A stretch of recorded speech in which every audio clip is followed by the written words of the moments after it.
Matthew 24:3 says, "As Jesus was sitting on the Mount of Olives, the disciples came to him privately, saying, 'Tell us, when will these things happen?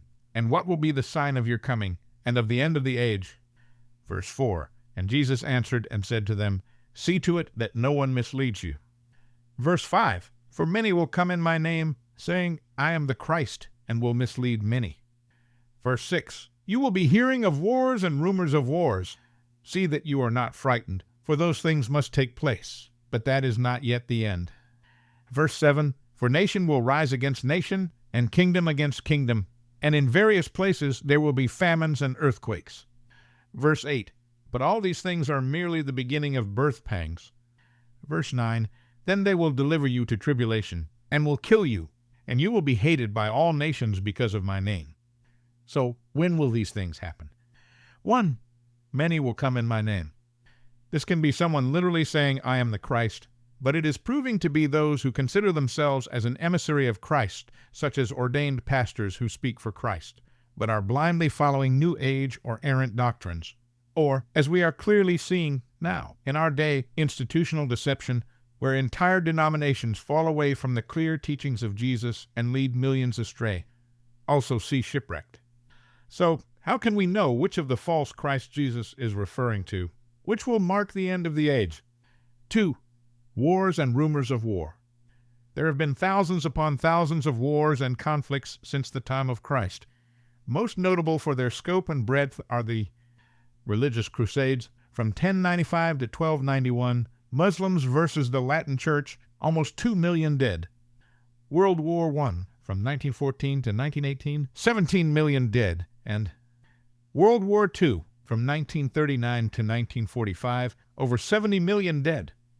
Current wars and conflicts through 2018, interactive global conflict tracker, plus the war between Russia and Ukraine and savage attacks of Hamas, Iran and their proxies against Israel 2022 to 2024.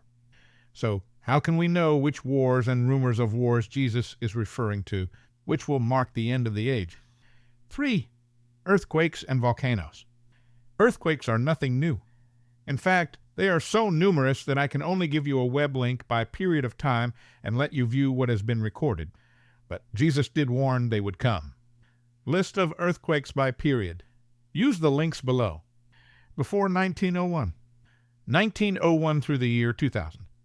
The year 2001 to the present day. Seismic Event List Index.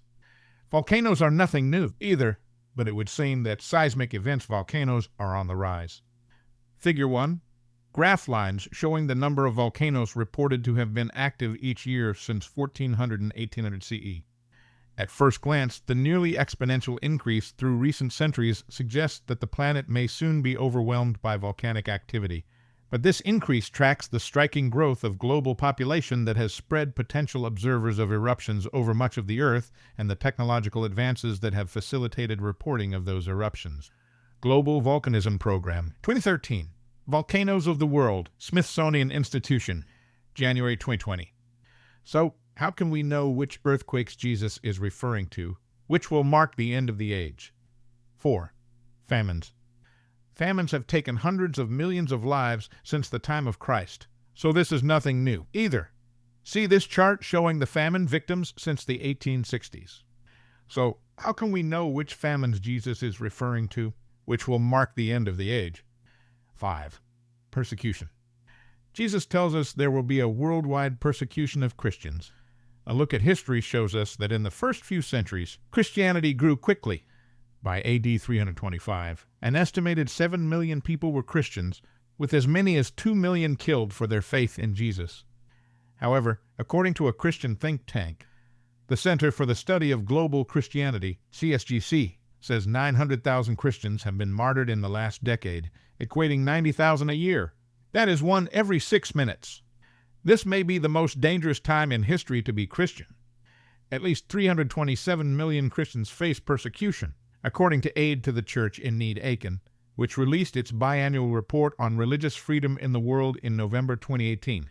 That is 7% of the world's 2.3 billion Christians, estimated by Pew Research Center in the year 2015. 245 million Christians in the top 50 countries on Open Doors USA's World Watch list experience high levels of persecution, i.e. torture, rape, sex slavery, for conversion to Christianity, murder and genocide, an increase of 14% from the year 2018. 60% of those enduring persecution are children. Women and girls are most violated.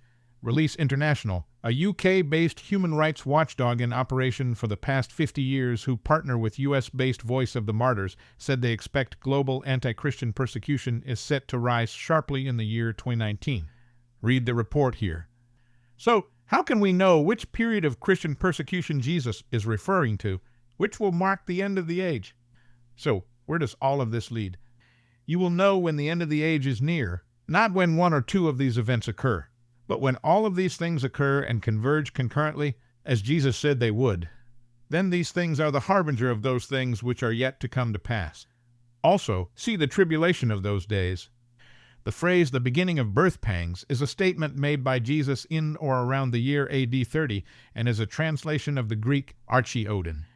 The meaning of the phrase, translated in the King James Version of the Bible as the beginning of sorrows, is a direct reference to preliminary birth pangs that ultimately lead to the full-scale contractions and travail, which leads to the actual birth.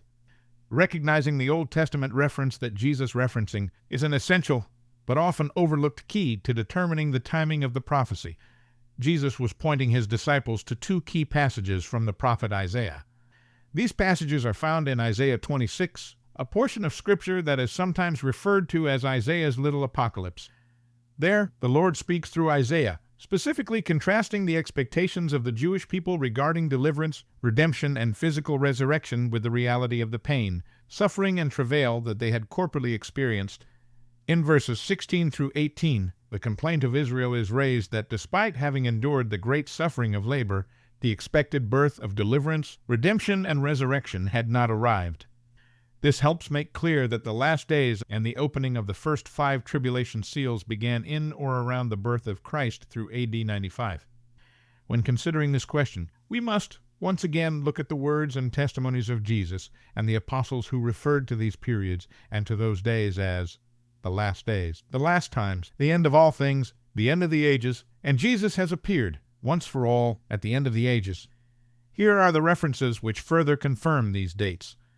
Matthew 24, verse 4 through verse 31, Jesus describing a panorama of the tribulation and the last days. From these verses, we can plainly see that the first 5 tribulation seals were broken and the effects had begun between the time of the birth of Jesus and AD 95. Acts 2, verses 14 through 17, the Apostle Peter, saying, "Let this be known to you, and give ear to my words. For these people are not drunk, as you suppose, since it is only the 3rd hour of the day. But this is what was uttered through the prophet Joel, and in the last days it shall be." 1 Peter 1, verse 20, the Apostle Peter, saying, He, Jesus, was foreknown before the foundation of the world, but was made manifest in the last times for the sake of you. 1 Peter 4, verse 7, the Apostle Peter, saying, The end of all things is at hand. 2 Peter 3, verse 3, the Apostle Peter, saying, Knowing this, first of all, that scoffers will come in the last days. 1 Corinthians 10, verse 11, the Apostle Paul, saying, Now these things happened to them as an example and warning to us. They were written for our instruction to admonish and equip us, upon whom the ends of the ages have come. Hebrews 1, verse 2, the Apostle Paul, saying, But in these last days he has spoken to us by his Son. Hebrews 9, verse 26, the Apostle Paul, saying, But as it is, Jesus has appeared once for all at the end of the ages to put away sin by the sacrifice of himself. 2 Timothy 3, verse 1, the Apostle Timothy, saying, But understand this, that in the last days there will come times of difficulty. 1 John, verse 18, the Apostle John, saying, Children, it is the last hour, and as you have heard that Antichrist is coming, so now many Antichrists have come. Therefore we know that it is the last hour. Revelation 1, verse 9, the Apostle John, saying, I, John, your brother and fellow participant in the tribulation. The 6th seal terror, verse 12. I looked when he, the Lamb, broke open the 6th seal, and there was a great earthquake. And the sun became black as sackcloth made of hair, and the whole moon became like blood. Verse 13, and the stars of the sky fell to the earth. like a fig tree shedding its late summer figs when shaken by a strong wind. Verse 14. The sky was split, separated from the land, and rolled up like a scroll, and every mountain and island were dislodged and moved out of their places. Verse 15. Then the kings of the earth, and the great men, and the military commanders, and the wealthy, and the strong, and everyone, whether slave or free, hid themselves in the caves and among the rocks of the mountains. Verse 16. And they called to the mountains and the rocks, Fall on us, and hide us from the face of him who sits on the throne, and from the righteous wrath and indignation of the Lamb. Verse 17. For the great day of their wrath and vengeance and retribution has come, and who is able to face God and stand before the wrath of the Lamb? It is clear from history that the events describing the sixth tribulation seal have not yet occurred. Furthermore, it could be said that the seal judgments actually come in two stages. The first 5 seals could be referred to as the first stage of seals, known as the birth pains, which are not yet the end as they have been described by Jesus in Matthew 24, verse 6. These are followed by what we could call the second stage of tribulation seals, 6th and 7th, also known as the Great Tribulation seals and the Day of Wrath. It is plain to see that the intensity of the 6th seal increases exponentially over the previous 5 seals. This period is rightly named the Great Tribulation period. There is a continuing escalation of intensity as we approach the trumpet judgments, the great and terrible day of the Lord, and the bowl judgments, the wrath of the Lamb. Additionally, these 3 events occur during the 6th tribulation seal. Number 1. An interlude for the sealing of the 144,000. Number 2. The sealing of the 144,000 from the 12 tribes of Israel. See Revelation chapter 7. And number 3. The gathering of the multitudes from the tribulation, also known as the rapture. Also read Matthew 24:20-31. End this commentary. You can also see a teaching by pastor and teacher John Piper on the timing of the end times, but one of the first, most accurate, and persistent advocates of the pre-wrath rapture of the church can be found at Zion's Hope, with videos on this site. 3. You must ask yourself, why would Jesus warn his disciples and subsequent disciples, or anyone who would eventually read his words in the Bible about these coming events if they would not experience these events? Said another way, if we would have been raptured before the tribulation, why warn us? Why warn his disciples and followers about something they would not experience? The answer is, he would not have warned us unless we would endure the first 5 tribulation seals, and would need to be prepared.